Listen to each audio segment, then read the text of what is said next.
नमस्कार दोस्तों, आप देख रहे हैं न्यूज़ वर्ल्ड एक्सप्रेस और मैं हूं आपके साथ अमन।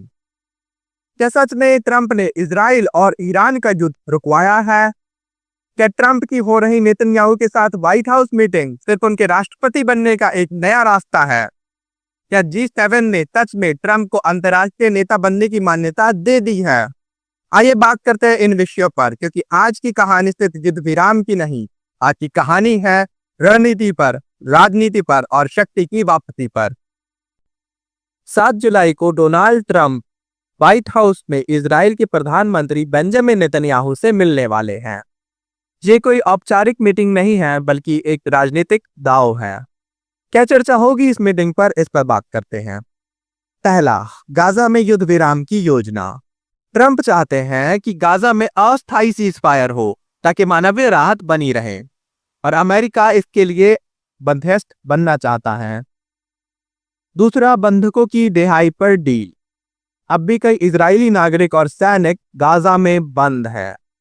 ट्रंप की योजना है कि इस मीटिंग पर इस पर समाधान निकाला जा सके। तीसरा, ईरान पर रणनीति। सबसे बड़ा मुद्दा है कि ईरान की बढ़ती परमाणु गतिविधियां कैसे रोकी जाए। इस पर ट्रंप और नेतन्याहू मिलकर एक साझा नीति पर चर्चा करेंगे। अब देखते हैं इसकी टाइमिंग क्यों जरूरी है। यह मीटिंग एक ऐसे समय पर हो रही है जब ट्रंप राष्ट्रपति बनने की दौड़ में सबसे आगे हैं। वो चाहते हैं कि अमेरिका और इजराइल की ये नजदीकी उन्हें ग्लोबल लीडर की छवि दे। और हाँ, नेतन्याहू खुद भी घरेलू दबाव में है। युद्ध, विरोध प्रदर्शन और आलोचना, इसलिए ट्रंप उनके लिए एक राहत की उम्मीद बन सकते हैं। अब बात करते हैं G7 की, यानी दुनिया के 7 सबसे ताकतवर देशों की। 1 जुलाई को G7 के विदेश मंत्रियों ने एक संयुक्त बयान जारी किया। इसमें 3 बातें साफ कही गई हैं। पहला, उन्होंने ट्रंप द्वारा करवाए गए इजराइल ईरान युद्ध विराम को पूरा समर्थन दिया। दूसरा, उन्होंने कहा कि ईरान के साथ परमाणु समझौते की बातचीत तुरंत दोबारा शुरू होनी चाहिए। तीसरा, ईरान को चेतावनी दी गई कि वो IAEA के प्रमुख राफेल ग्रोसी को धमकाना बंद करें। अब जरा ये सोचते हैं कि ये बयान ऐसे समय पर क्यों आया जब ट्रंप और नेतन्याहू व्हाइट हाउस में मीटिंग करने वाले हैं। यानी G7 एक तरह से ट्रंप को ग्लोबल डिप्लोमेसी में ग्रीन सिग्नल दे रहा है। इससे ट्रंप को 3 बड़े फायदे मिल सकते हैं। पहला, वो खुद को शांति दूत यानी पीस मेकर की छवि में दिखा सकते हैं। दूसरा, उनकी विदेशी नीति को वैश्विक समर्थन मिल रहा है। तीसरा, बाइडेन की कमजोरी को वो लोग सामने रख सकते हैं। अब ट्रंप ये कह सकते हैं कि देखिए, ना सिर्फ मैंने शांति की पहल की, बल्कि G7 भी अब मेरी लाइन पर आ गया है। साफ है कि ये बयान ट्रंप की चुनावी राजनीति को और मजबूती देता है, लेकिन इसका दूसरा पहलू भी है। अब ईरान पर ज्यादा दबाव बढ़ गया है। IAEA की जांच, परमाणु हथियारों का खतरा और अंतरराष्ट्रीय आलोचना। ईरान अब यह बातचीत करेगा या फिर टकराव का रास्ता लेगा, देखते हैं। Iran should never acquire nuclear weapons. So in the call with Prime Minister Netanyahu, he described the situation.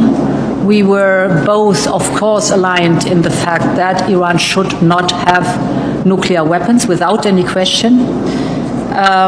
Of course, I think a negotiated solution is in the long term the best solution. I reiterated Europe's commitment to peace and stability in the Middle East.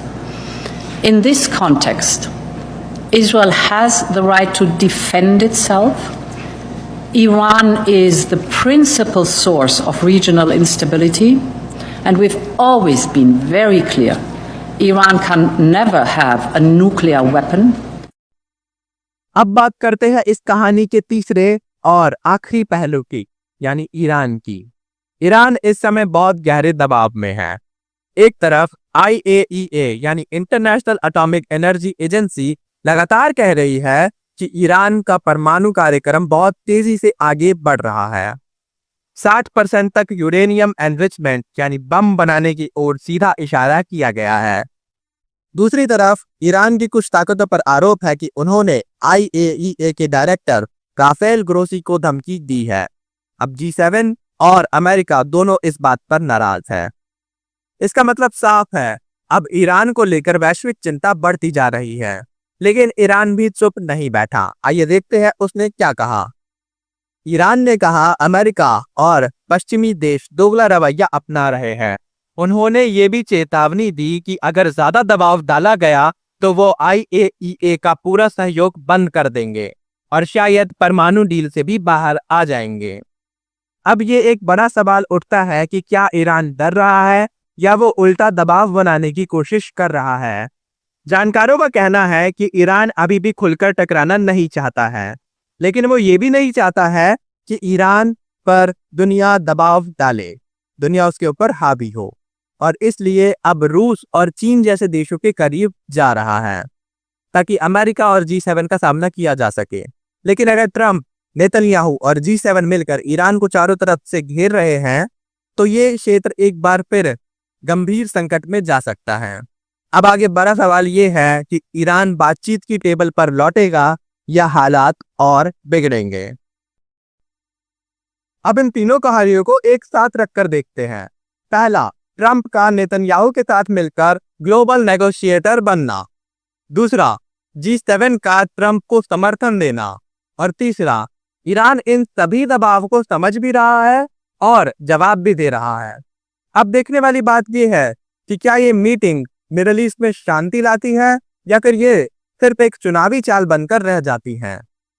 क्या G7 Iran को रोक पाएगा या फिर ये चाल Trump को राष्ट्रपति बना देगी। इसी के साथ आप देख रहे थे न्यूज़ वर्ल्ड एक्सप्रेस। धन्यवाद।